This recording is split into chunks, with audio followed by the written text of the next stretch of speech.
go ahead and get started here. It is my great pleasure to welcome you to the Arnold Arboretum Harvard University Joint Seminar Series today. Our talk today will be presented by John White, PhD candidate in the Anthropology and Ecology and Evolutionary Biology departments at Tulane University, under the mentorship of Dr. William Bailey. John received his master's in ethnobotany from the University of Kent at Canterbury in partnership with the Royal Botanical Gardens at Kew. He has been conducting research here at the Herbaria since August 2021 as a visiting fellow in the OEB department.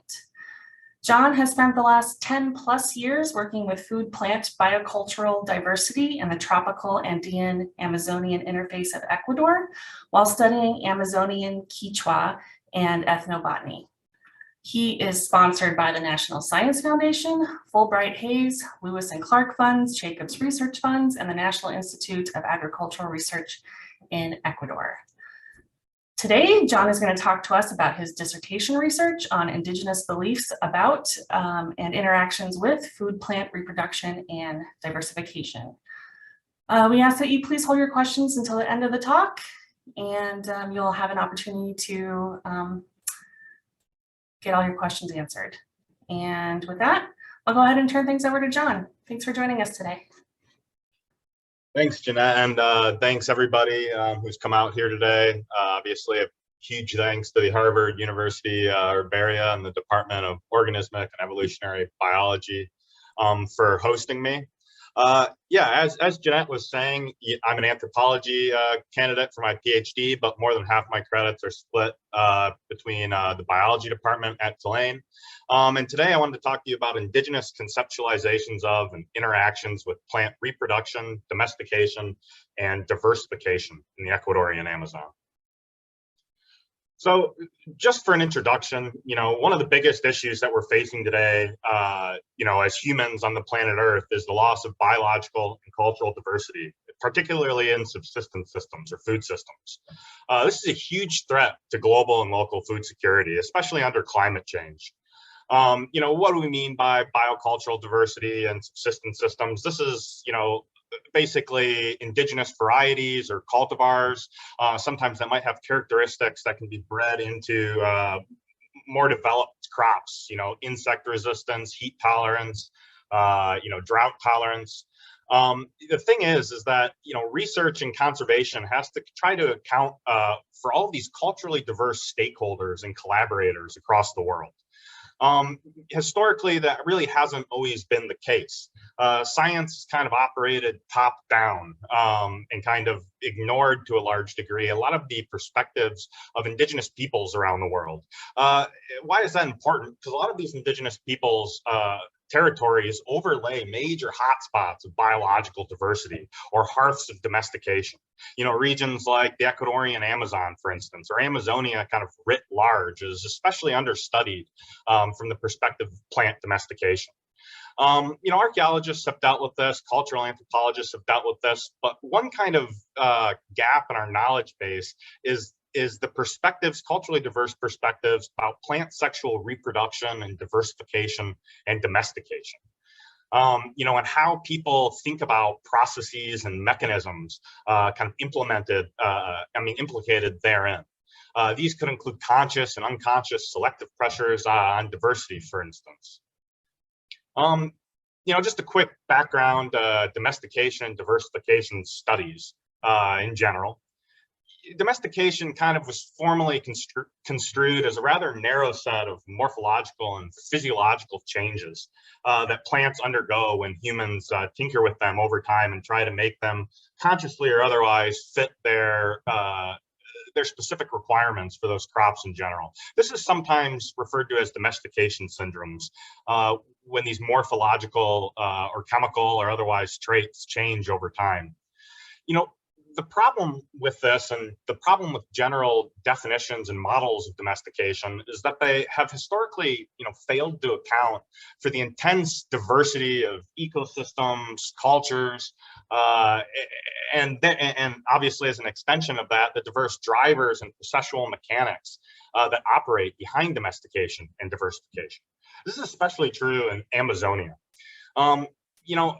when we think about domestication, a lot of times some people may want to talk about how a plant, relies on humans. It's evolved to the point where it has to rely on humans for reproduction. Classic shattering versus non-shattering traits in grain crops. But the reality is humans consume vastly larger amounts of crops and food plants beyond these kind of limited amount of grain crops that were used to develop these initial, kind of conceptualizations about what domestication is, what is domestication syndrome, and how plants become domesticated.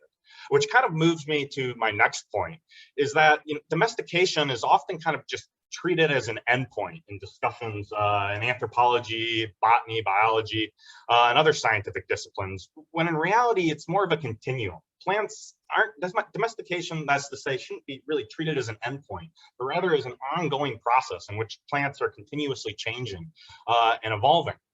The other major kind of takeaway from this is that by only focusing on these rather narrow suites of domestication syndromes in grain crops and what we have historically conceptualized as agriculture and plant domestication, it's kind of imposing these colonial and ethnocentric biases over, historical and contemporary food science and food conservation.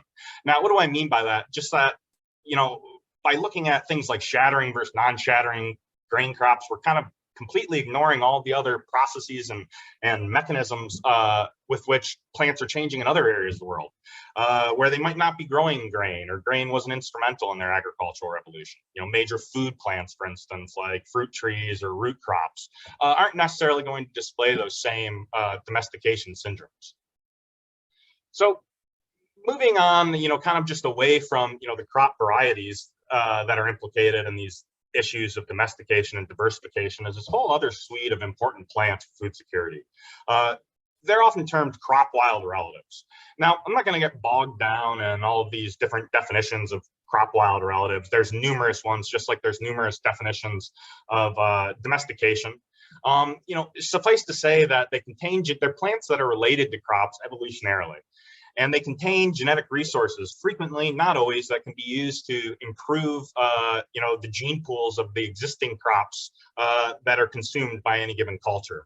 And in doing so, they're obviously useful for local and global, plant breeding objectives that are trying to, fight for food security at local and global levels. So like I said, there's many definitions of crop wild relatives. There's broader definitions that just include anything related to a crop. There's narrower ones that, rely on, genetic models or reproductive fitness models between a crop and a crop wild relative. Depending on the researcher, they might opt for more broader or more narrow definitions, but they both have their negatives and positives. Narrower definitions of what a crop wild relative is, kind of target, available resources on plants that we know are related to them. Broader ones, however, cast a wider net and try to capture everything, that potentially could be used in a breeding program. Obviously, the narrower ones are a better use of money and resources because we're focusing on what we know. The unfortunate fact about this, however, is many of this reproductive biology and genetic relationships between crops and crop wild relatives in general are poorly studied. So we don't have a lot of the data we need for some of these narrower crop wild relative crop relationships, especially in the tropics, things like their reproductive biology or pre or post zygotic compatibilities. Now, moving on, like I said, we focused a lot on crop varieties in the history of domestication, but only recently have we started to look at crop wild relatives and indigenous peoples' interactions with them. A few, heavy scholars, Scarselli and Nabhan, Tostain, have done some work on farmers' interactions with crop wild relatives and these diverse cultural components that can kind of influence plant sexual reproduction, hybridization, or the overall genetic trajectories and evolution of these plants. Things like music and religion, surprisingly, can be tied into how farmers consciously or unconsciously utilize crop wild relatives in their crop breeding programs. So, for example, in East Africa, Scarselli has shown that yam crop wild relatives sometimes hybridize with cultivated yams and can generate new diversity in yam crops. But there's social processes at play that are kind of reducing this. There's shaming amongst farmers in East Africa when their peers are caught, utilizing these wild yam relatives and cultivating them in their fields instead of normal domesticated yams. It's kind of like, oh, you're not a good enough farmer to maintain varieties given by the state, or varieties given by your mother-in-law. So you're seeking out these wild varieties, which could potentially be bringing in, useful genetic material into their domesticated gene pools. But their cultural kind of prerogatives are disincentivizing that. So that's kind of what we're looking at today. Some of these cultural processes and their ability to kind of influence, hybridization or gene flow between crops and crop wild relatives. All of what we're talking about is kind of subsumed under the broad topic of historical ecology or landscape transformation or landscape modification studies, ethnobotany, ethnobiology. Like I said, lots of different definitions, all the same thing, which is just the study of humans' interactions with environments, the scientific study of human interactions with environments and how they can co-influence each other. The slide I have up now is just a list taken from Levis et al. The citation should be down there on the bottom, about some of these conscious and unconscious selection pressures that can operate on the gene pools of crops and crop wild relatives in indigenous communities that are just kind of now coming to light. The removal of non-useful plant species, that could include cutting male individuals from a population, clearing understory, girdling large trees, cutting unreproductive individuals, opening forest paths, to the protection of useful plants. This could be, not cutting plants or protecting seedlings or selective harvesting of individuals based on, their sex or age or size. Dispersal attraction, obviously, moving seeds, whether you're aware of it or not. This could be eating a seed and chucking it out as you're walking along a path in the forest, or bringing it back to your camp or community and discarding it there when you use the bathroom, or just food waste that might still have active seeds in it.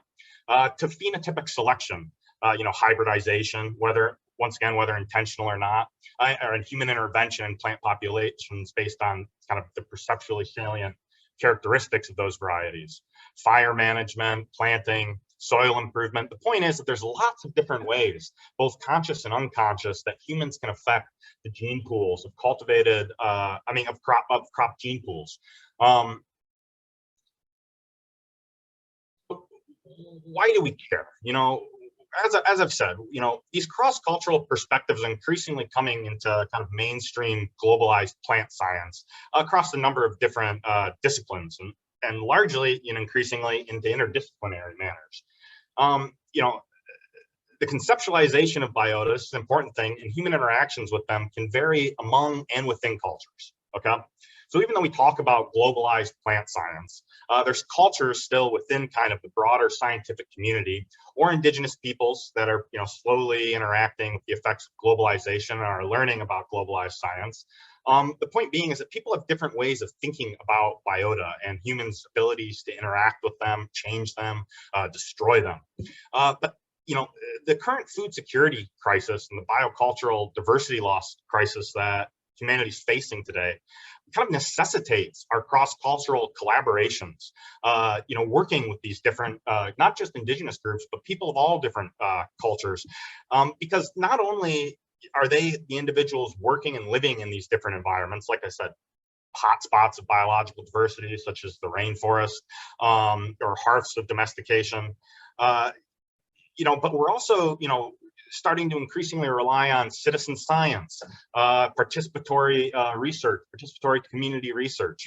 And moreover, it's just in our fight to kind of adapt our food systems to the various, sociocultural or environmental changes that are affecting the planet right now: climate change, population growth. In general, the larger biological and cultural toolkits that we can preserve, because we don't know what the future is going to hold or what we might need, is what's going to confer greater adaptive capacity to the planet.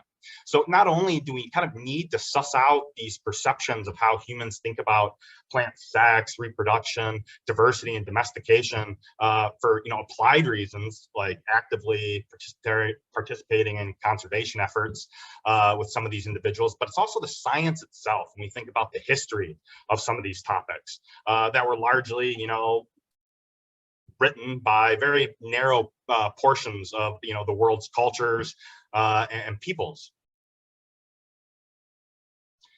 This is just a slide, kind of emphasizing some of the importance of why different cultural perspectives matter when it comes to conservation or scientific research on plant diversification or domestication. This is all in Quechua. Lumu is just their word for manioc, manioc escalenta. That's tapioca, tapioca pudding, same thing. It's a root, primary food crop. And right here, I'm just wanting to show some of these perceptually salient traits with which the runa used to identify and thus preserve or tinker around with these different varieties. So when we say Yurok lumu, Puka lumu, Yana lumu, Kilu lumu, Verde lumu, Verde obviously is in Spanish there. They don't have a word for green, interestingly, in Quechua. Kilu yellow, Yana black, Puka red, Yurok white. But this should kind of get the gears rolling on how this might kind of influence conservation or collaboration or scientific research in general. What might it mean if a culture doesn't have a word for green? The other instance that I always think of with the Quechua is they don't have a specific word for purple or blue. The color term is actually sani, and that kind of describes that range of purple to blue, but also the iridescent that you might see on oil slicks or insect wings. But you can kind of see, if you're a scientist or conservationist going into these communities and you're trying to talk about, a plant trait for conservation, or you're trying to identify maybe a rare variety growing in a field or a forest, and you're just asking about green or blue, there's this kind of cognitive disconnect if you're not aware of kind of the cultural nuances of color categories. And the same thing applies, for, other things, leaf shape, numbers, how they identify. You can see right here, they're scraping away at, to reveal cortex layers, and then use the color of that to make further identifications. So, what a lot of this research kind of needs to do is integrate with these broader global systems of variety identification and tailor it to kind of the local circumstances that they're being applied in. This moves us to kind of the biocultural histories of domestication, diversification, and plant reproduction or breeding. The other major thing, beyond, like I was saying, just these applied issues, is the decolonialization or, removing ethnocentric bias and colonial overtones in the history of science and contemporary scientific or conservational inquiry or research. When people think about plant domestication or the origins of plant breeding, a lot of people, might think about Aristotle or Theophrastus, Linnaeus, Darwin, Wallace, Fairchild, Mendel, but, maybe some of the more observational, some of you might notice a trend with, some of these famous people. A very small portion of the world, very small cultural sample of the world. But we know that, there was independent incidences of these domestications going on all over the world in different time periods, not all of which had contact with one another, which kind of begs the question, was there intentional plant breeding or earlier on in different areas of the world, before kind of these actors, or at the same time or after, that we just don't know about? Well, my kind of idea is, we can't use today to kind of project back into the past. There's no way of knowing. But what we can do is kind of use contemporary analyses to fuel archaeological investigations or inquiries, or, like I was saying, contemporary applied science or conservation approaches. So this objects in mirror are closer than they appear kind of speaks to that many cultures in the literature and in my own experience, their perceptions of the drivers and mechanisms of diversification are very similar to some of these early scientists like Darwin or Linnaeus, or even Aristotle, in their perceptions about how plants reproduce or how diversity arises or is lost.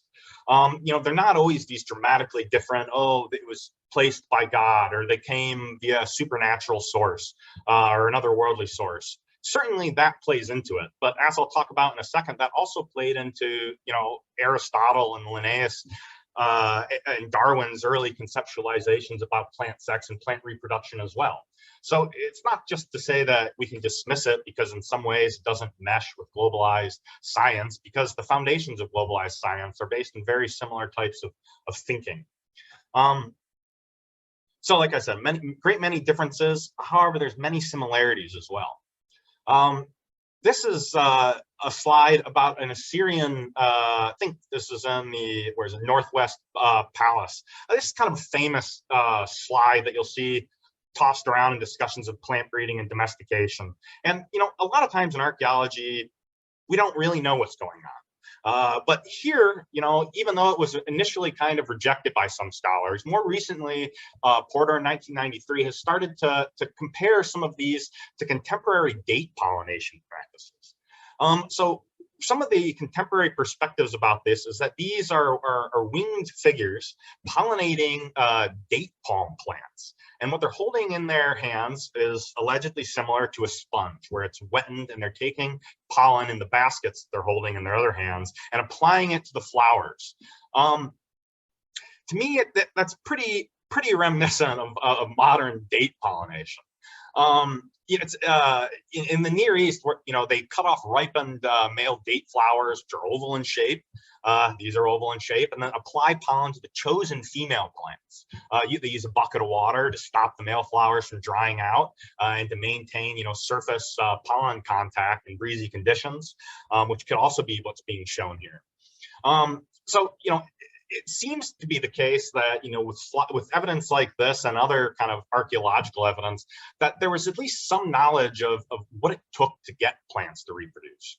Aristotle, Herodotus, made similar observations about the role of wasps in fig pollination.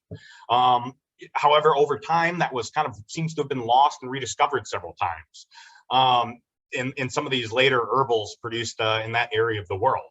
And then, in 1700s, we see in California that they're having, fig agriculture problems because somehow, once again, the wasp pollinators triggering fruition in these fig groves was once again forgotten about. The idea here is just that, knowledge isn't just about who thought of it first in terms of its importance.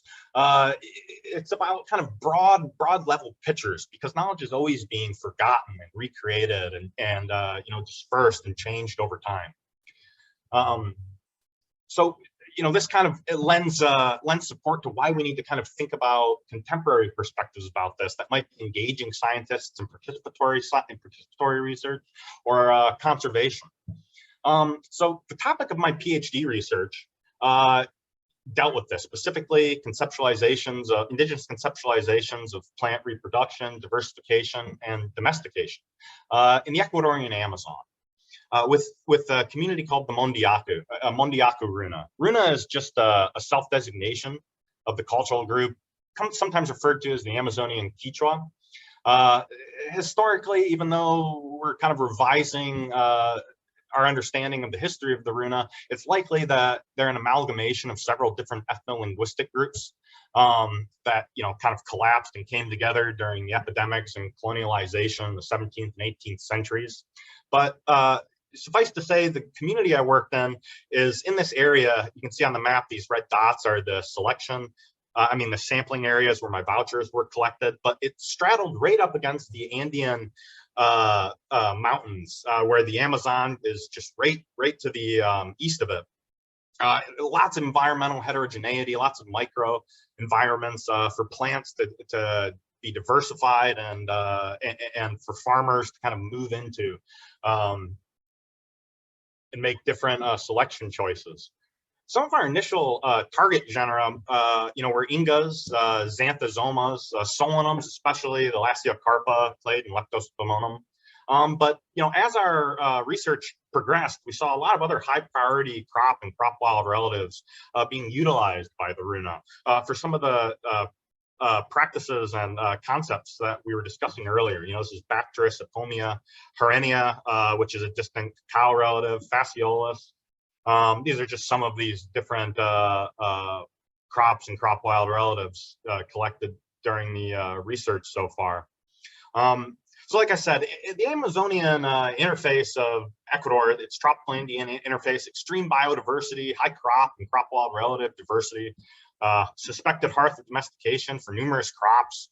And like I was saying, with all these kind of environmental heterogeneity, there's also this heavy intercultural diversity across these zones.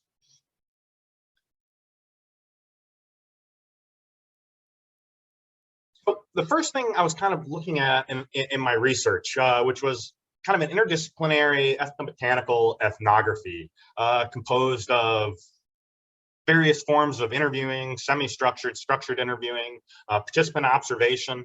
And then we were fortunate enough to get collection and DNA and genetic analysis permits. And then later, also additionally, some herbarium research funding.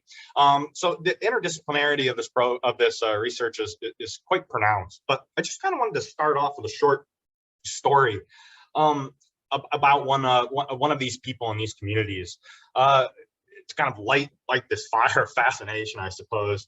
I was initially kind of gripped by this discussion of wild and cultivated pineapple growing in the area. Sacha Pina and Runa Pina. They often use this word Sacha, which can mean forest or wild.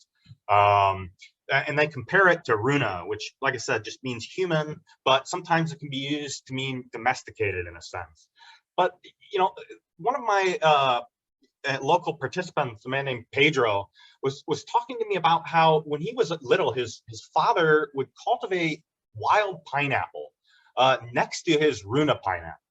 So we would go out and find these crop wild relatives. I'm not sure what the ananas species was, but it was a different ananas species related to pineapple. And he would cultivate the cultivated pineapple next to this crop wild relative.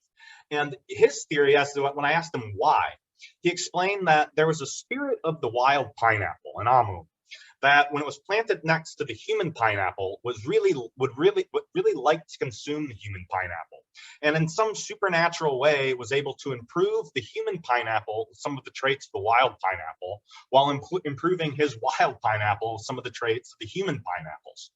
So when I kind of delved into this deeper, Pedro elaborated that, you know, the Runa pineapple was delicious and sweet. This is the cultivar, you know, the pineapple you're probably used to eating. The problem was it was insect prone. However, the wild pineapple wasn't. Insects didn't like it. And so planting the two next to each other made the wild pineapple become sweeter and the cultivated pineapple become more resistant to insects. And this is kind of what sparked my PhD project and interest into this, because in my mind, this was kind of essentially, you know, an observation of very similar things that globalized science talks about. You know, potential for gene flow, even though they didn't use those words, recognition of plant sex, ideas about domestication versus, you know, kind of more wild forms of crops. So I started doing a whole series of structured interviews, kind of based on some of these topics. I forget, there's something like 40 questions, 50 questions kind of administered to, I think, 30 participants. Now, the sample size is small, but in anthropology, it's kind of hard to gain rapport with large amounts of individuals, especially if you're eliciting, you know, 40, 50 question kind of discussions. You know, you have to get lots of permits, gain people's trust. People are kind of used to the colonial past, where researchers or kind of worse individuals might come in and just be extractivists, take what they want and give nothing back.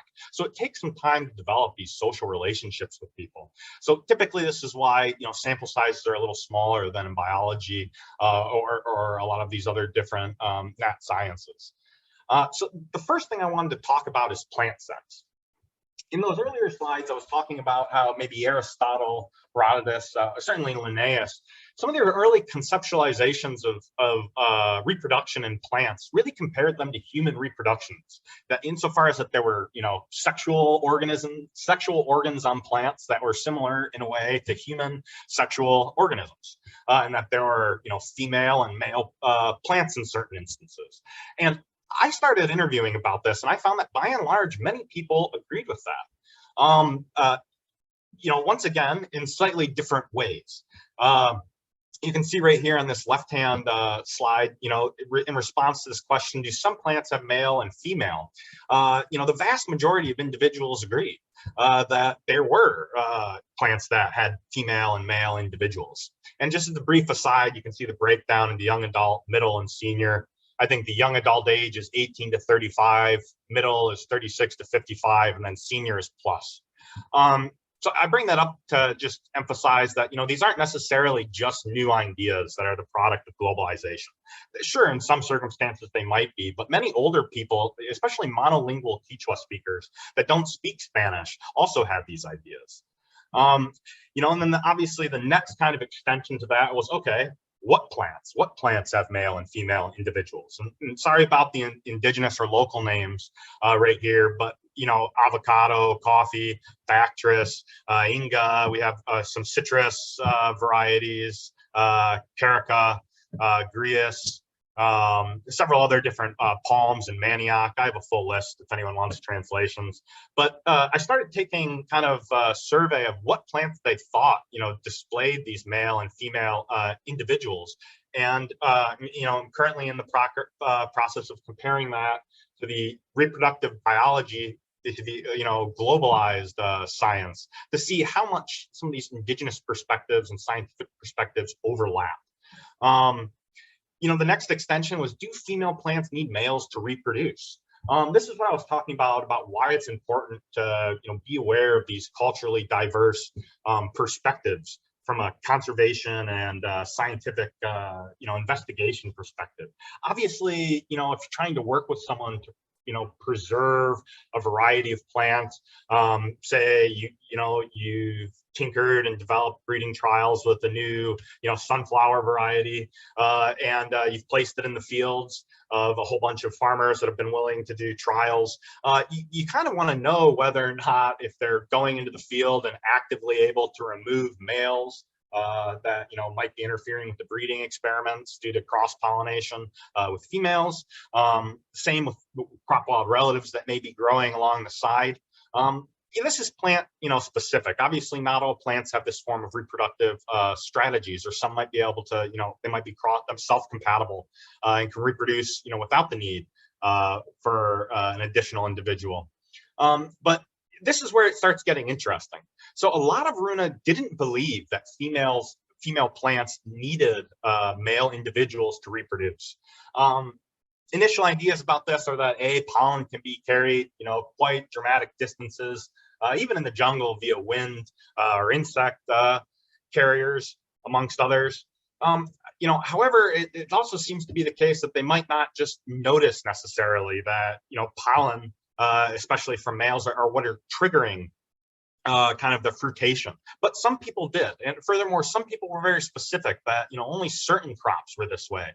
Papaya, maize, and then trying to get, suss out kind of their ideas about, what sorts of mechanisms are involved. We asked this question a few different ways. Do they create plants in ways similar to humans? Do they have to unite to bear fruit? Well, some people thought so. So there's low kind of responses about pollination. Some people said, yeah, but by and large, a lot of people just didn't seem to think that, males were necessary for the reproduction of female plants, which, in some circumstances, could be detrimental if they're actively removing all males from their variety, from the surrounding environment, not just say, their immediate growing environment, like the field that they might be trying to maximize females in to increase, fruit production or crop production. But if they're going out and actively roguing or removing all of the males from the surrounding forest, this might be actively interfering with cross-pollination, which, as an extension, would interfere with their ability to produce fruit. So now you might be starting to see some of these tie-ins with that Assyrian slide I was showing you, and some of these earlier discussions about sex and reproduction, and why these cross-cultural perspectives are so important. The extension to that is next kind of logical step is, what about inheritance, trait inheritance? So if plants can have male and female individuals, and they can get together and create offspring, what does that offspring kind of look like? Or does it ever differ from parents? This is important, from a seed saving perspective, similar to what I was talking about, in the farmers' fields and maintaining varietal diversity, or just, when they're trying to suss out or maintain varieties in other areas of the forest. But it seems like in general, people were quite split. Not, almost 50-50, but some people always thought they resembled parents, no matter what, even when there was pollen, based kind of sexual reproduction. Other people, however, were kind of keen observers and said, no, that's not the case. Obviously, just like humans producing offspring that are, a little bit of their fathers, a little bit of their mothers, or a little bit of both parents, genetics, plants do the same thing.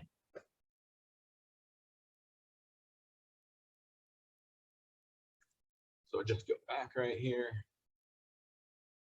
But yeah, just, as a quick look aside, Virgil, this is early on, 19 BC, was talking about how perpetual selection is necessary in grain fields, but chosen variety is going to be maintained. So I've seen similar kind of commentary from Runa, how they'll say they'll remove, new volunteer seeds that might, regenerate in their crop, in their fields, when they start to see them deviating from the form that they like too much. This is kind of one example of trait inheritance. It's called Chapa, and it's really a useful example because it kind of illustrates the cultural nuances and how they can be tied to sexual reproduction and diversification. Chapa in Quechua broadly means, twins, but it's a condition for humans and animals and plants. Having twins in Amazonia, like in some areas of the world, for some cultures is undesirable.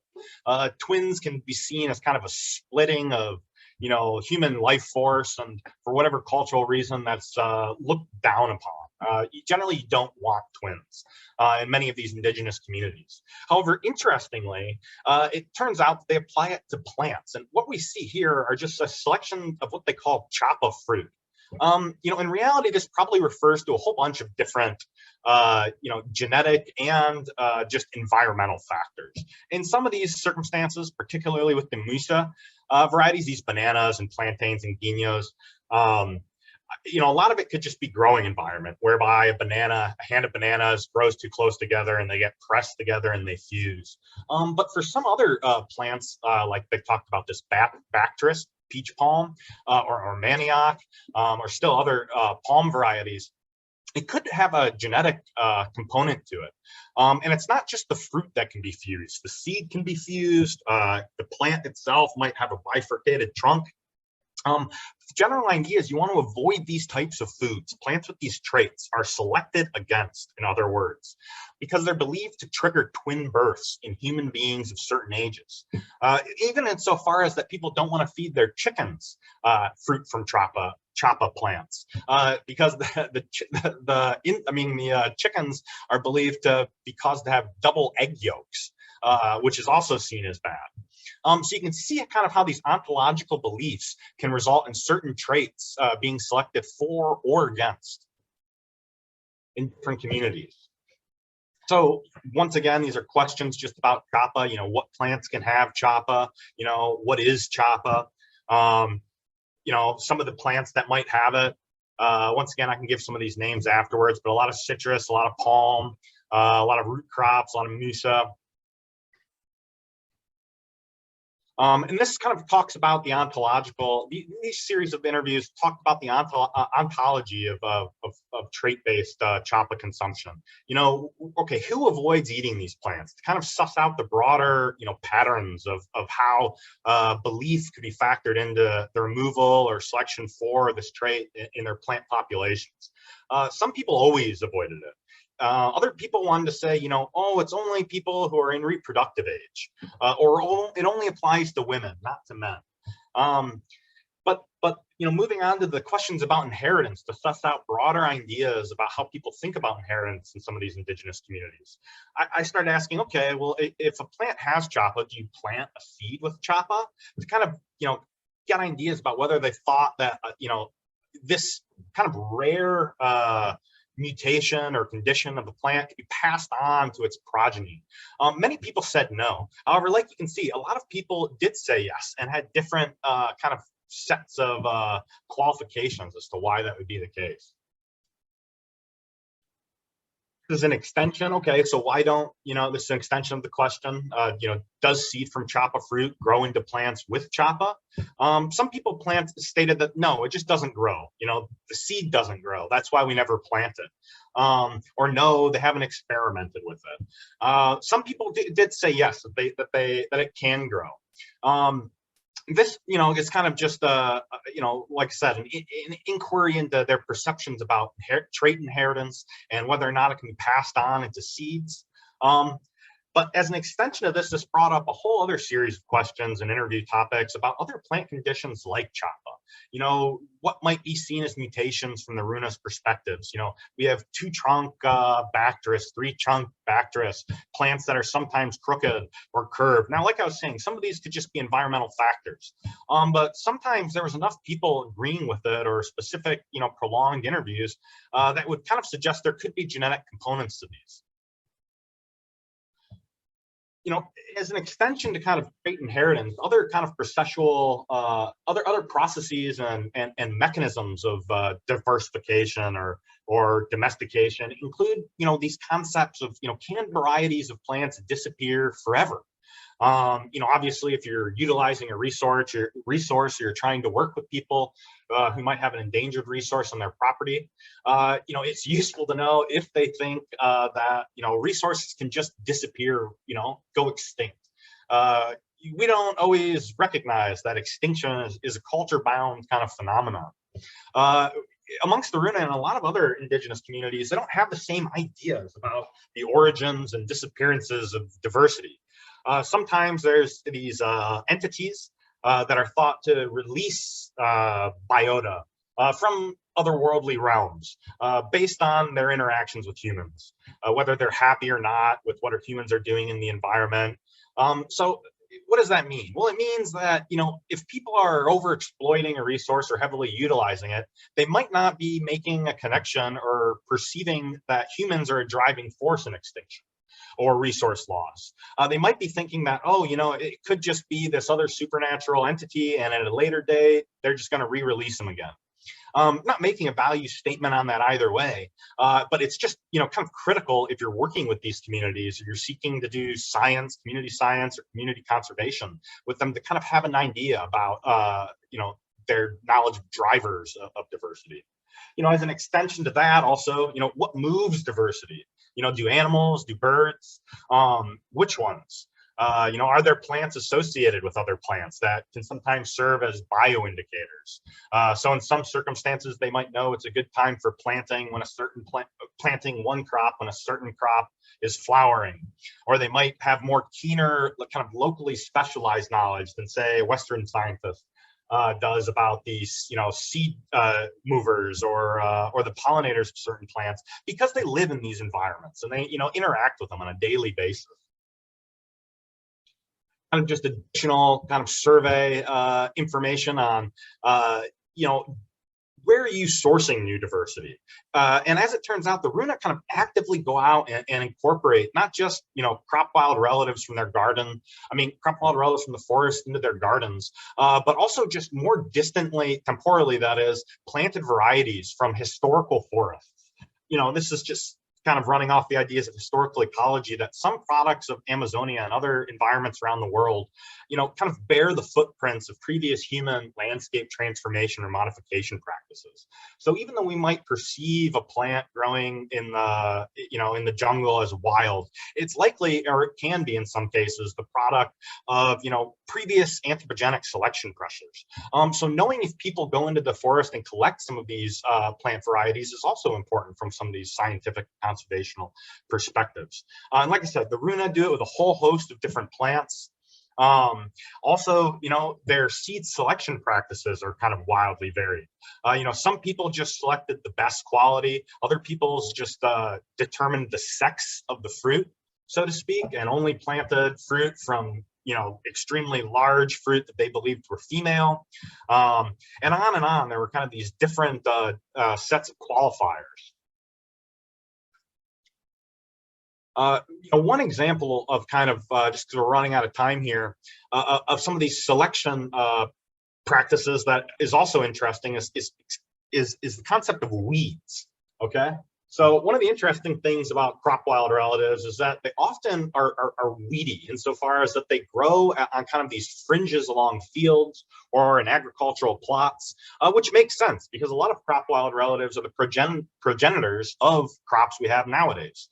So they're sometimes drawn or encouraged to grow in these anthropogenic environments like fields or fallows.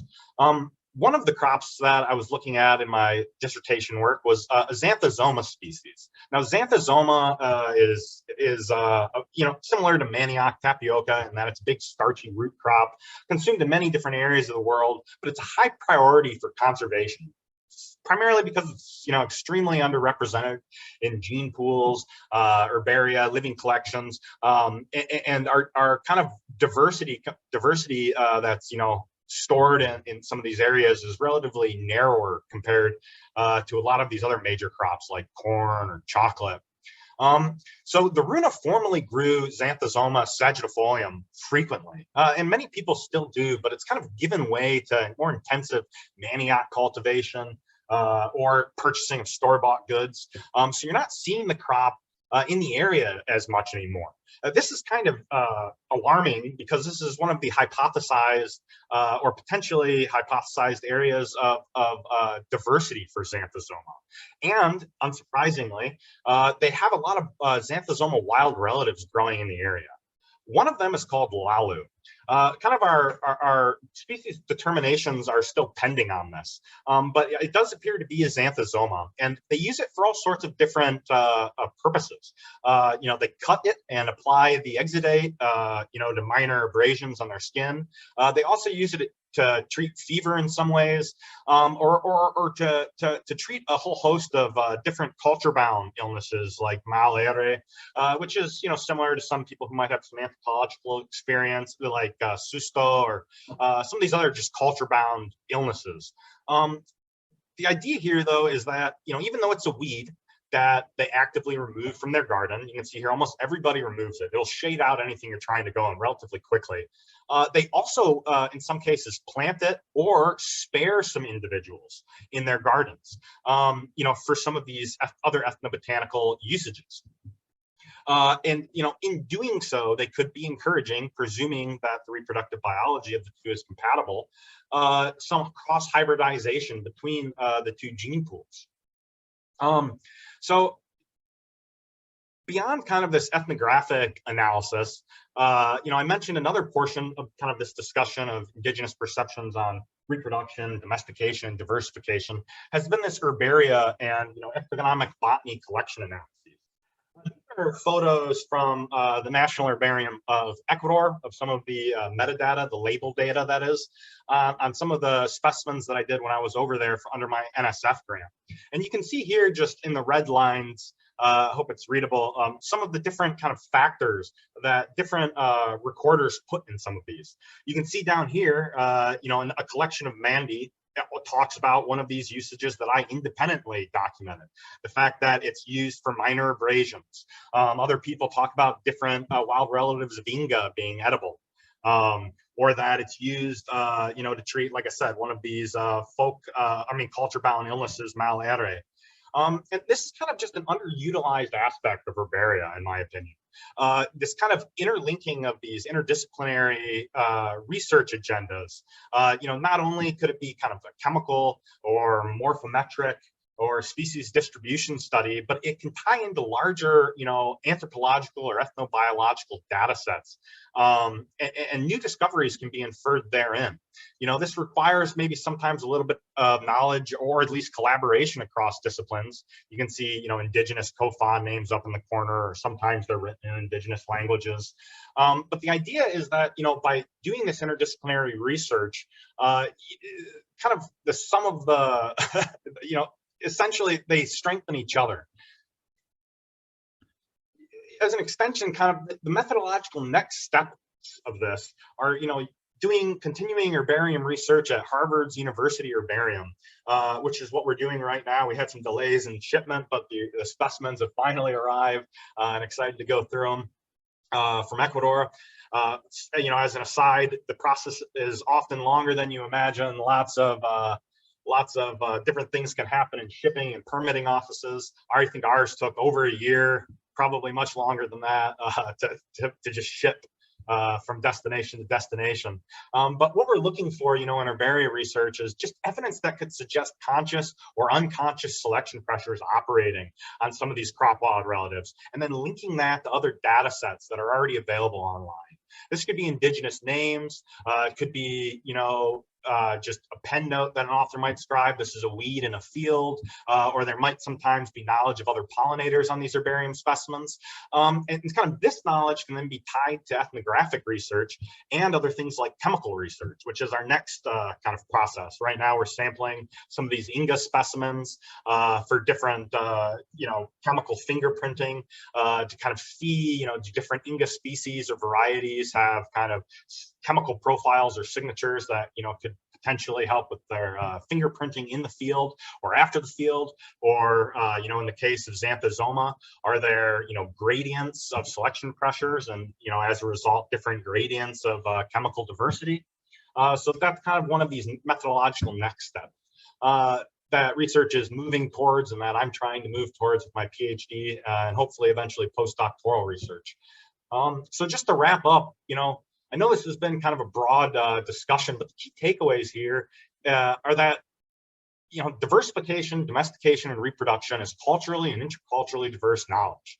That really just depends on these salient plant traits, beliefs about plant sex and reproduction, and that this is critical, for food security under climate change, which necessitates our largest kind of biocultural toolbox.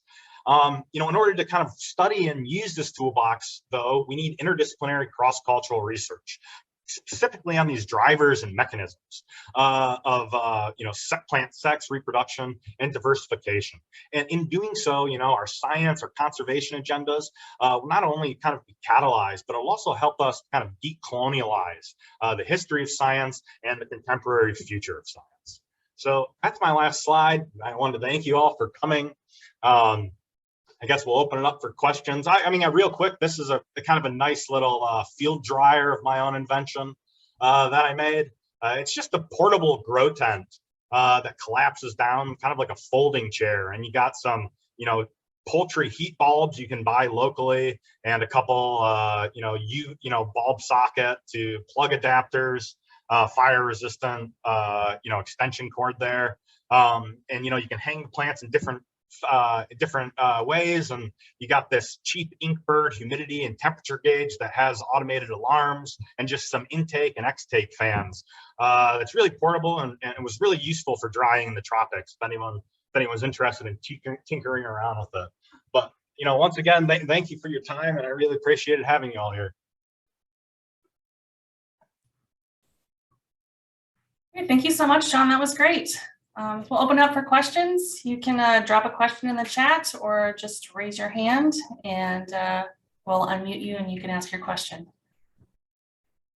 Okay, so yeah, we have a good question from Catherine Terzi. So exactly, so that's what I was, talking about earlier. So these dioecious, monoecious, and kind of other reproductive biological conditions of different plants is the next step of kind of my dissertation research right now. We're comparing, these RUNA responses in these interviews, and then going through kind of all the data that we have on, the reproductive biology of these different plants or plant varieties, and seeing to what degree they overlap or don't. Right now, we're seeing more or less around, 50%, but a lot of this is complicated. Carica papaya in particular has very complicated reproductive biology, and it can have hermaphrodites and other things. But that's a great question and an interesting avenue of research for the future.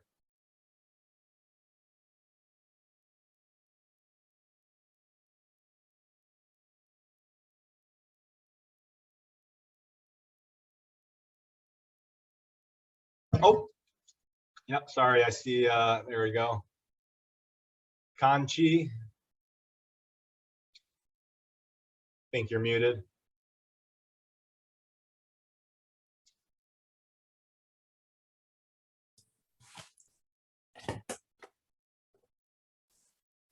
Hi, John. It was a very fascinating, interesting talk, informative talk.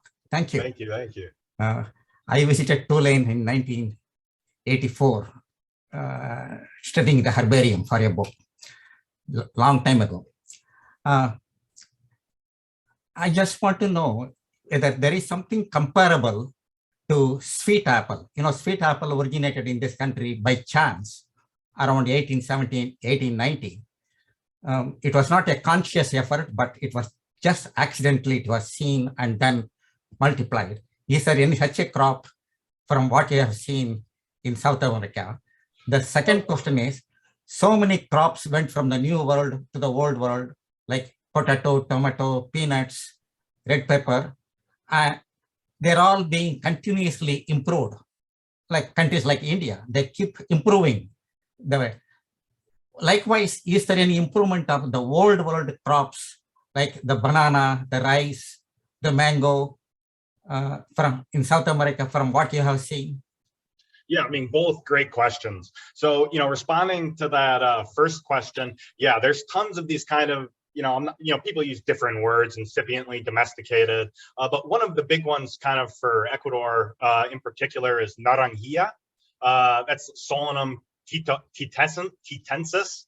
But it also, there's kind of a suite of these naranjilla crops that are related to that, that, were probably consumed by indigenous peoples quite early on, but there was kind of a boom of naranjilla breeding and cash cropping that led to this, kind of new crop being formed.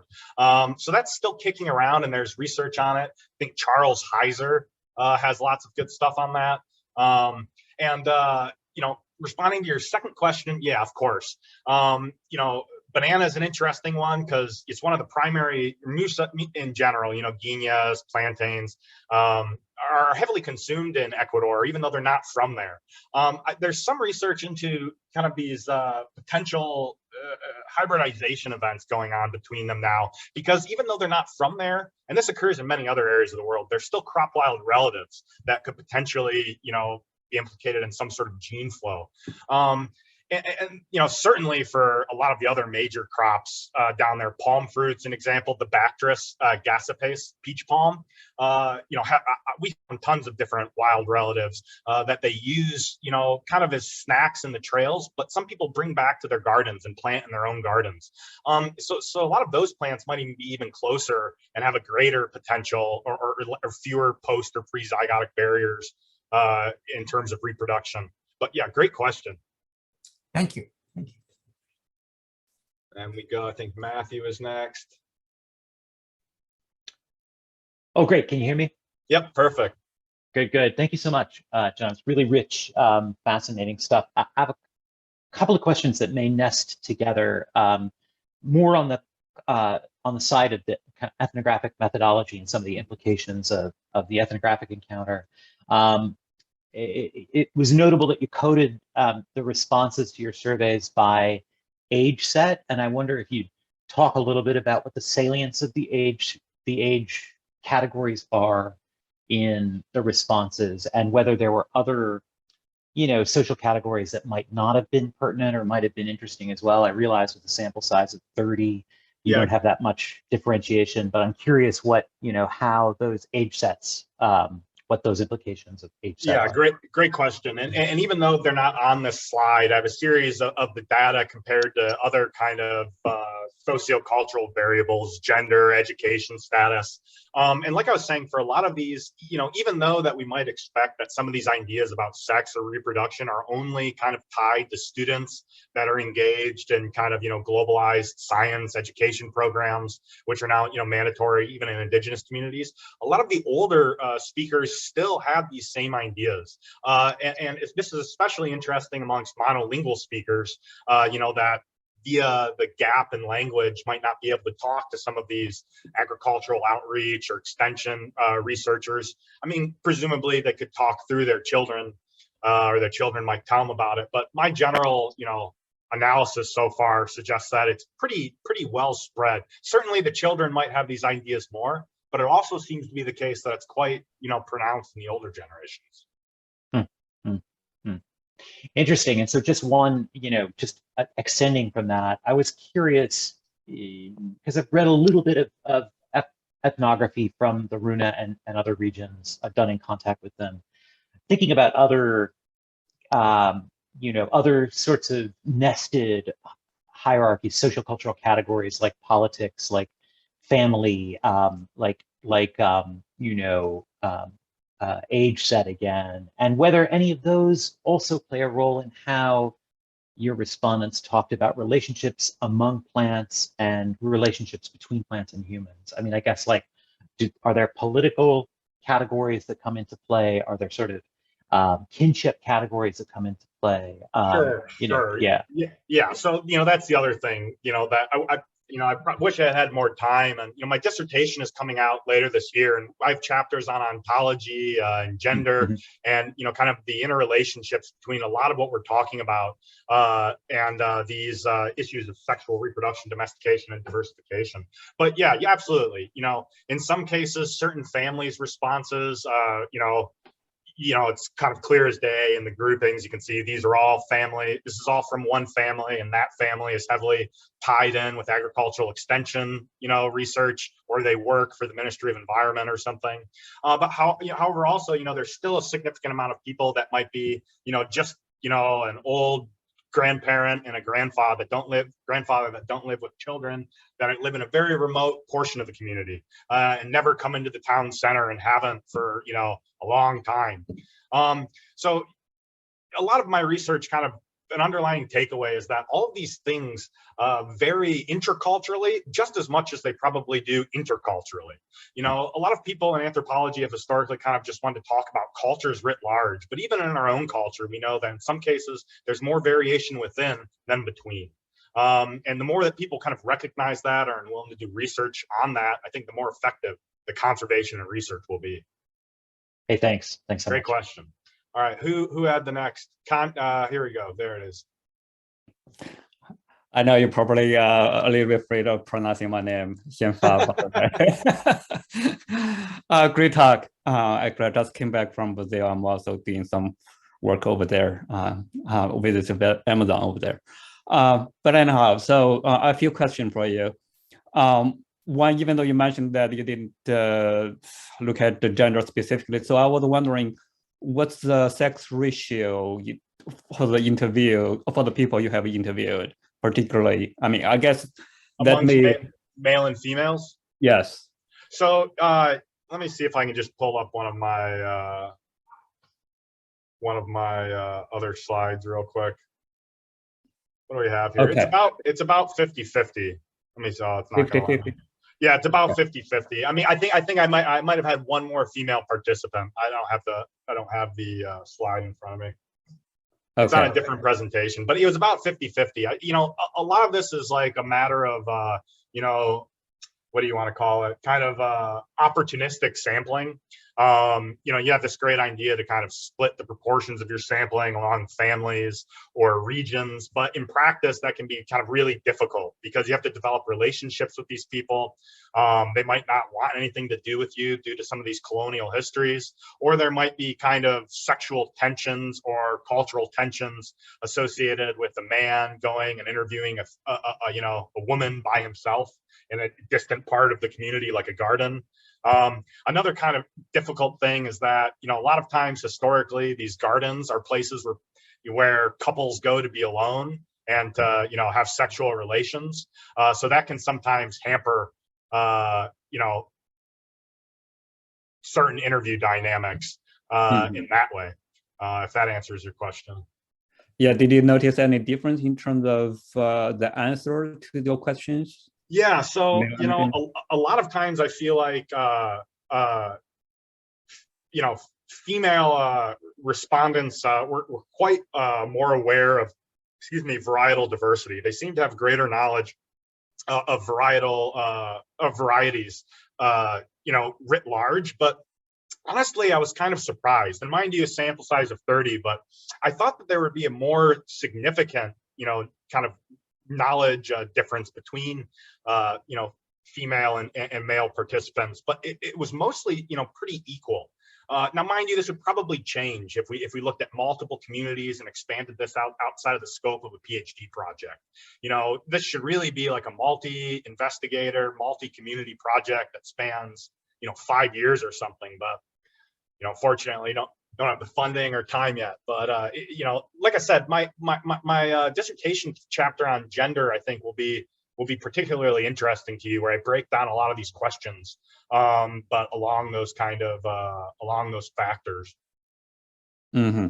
Yeah, I look forward to that.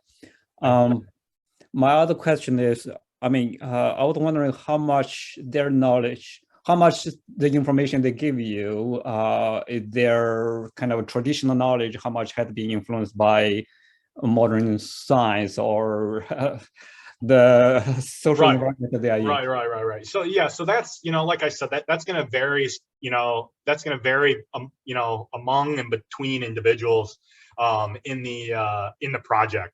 So like I was saying, some families were working for the Ministry of Environment. Everyone in Ecuador now has to go to school, you know, with, you know, government schooling. So almost all the children, or, you know, young adults, I didn't interview any children, had access, you know, to primary kind of science education. Okay, so a lot of this could be just the result of that. But also, you know, to a certain degree, like I said, the older people that might be monolingual also had the similar ideas, and in some cases had even more knowledge than their children, or more nuanced knowledge of these dynamics, which suggests that it could be both. And, you know, so frequently it's probably not an either or an or, but it's a continuum. You know, different people are going to have different knowledge based on, you know, their educational practices. But once again, dissertation chapters, I kind of break that down along those metrics as well, which I can send you all the link for once it's published at the end of the year. Sure, that'd be great. And if you have time, a particular question. Shoot. So when you ask them the question whether female plants need a male plant for reproduction, so I was just wondering whether you were referring to there are different plants. I mean, some plants are male and some plants are female, or you were referring to propagation. Some flowers have both male and female reproductive structure, or I was wondering whether the local people, the people you interviewed, have such knowledge that many flowers have both male and a female reproductive structure. So what exactly were you asking them? Yeah, in my experience, you know, with the Mondiaku Runa, their knowledge of kind of male and female flowers is, you know, unsurprisingly perhaps, not very pronounced. You know, which is to say that, you know, while they might recognize that certain individuals of a population, it was frequently the case in papaya, for instance, that, you know, papaya could have a male or a female plant, and the male plants wouldn't produce fruit in some circumstances. But like I said, certain papayas can be hermaphrodites or can undergo other sorts of reproductive biological conditions. So knowledge of female and male flowers, not so much. A few people mentioned it, but those were younger individuals. However, knowledge of female and male individuals based on morphological characteristics, such as, you know, okay, that's the male flower, but it's the male plant, right? So in that way, they were able to see this is the male plant, and look, we know it's the male plant because it has a different flower, if that makes sense. But not so much in the same plant, you know, discerning between which structures are male and which structures are female. However, you know, some of these other cultures in the lit review, specifically Lowland Maya, you know, there have been documented practices where it seems that some indigenous groups are able to differentiate between male and female flowers in certain plants. So it could be the case. Once again, we need a larger sample size, I think. Okay, good. Thank you. Thank you. Very interesting talk. Thank you. Who do we have? One last question from Conchi, and then let's wrap this up. Conchi, you want to unmute? Or maybe he just left up the question, who knows? Here it comes. Oh. So now, sorry, I'm still wearing the mask, sorry.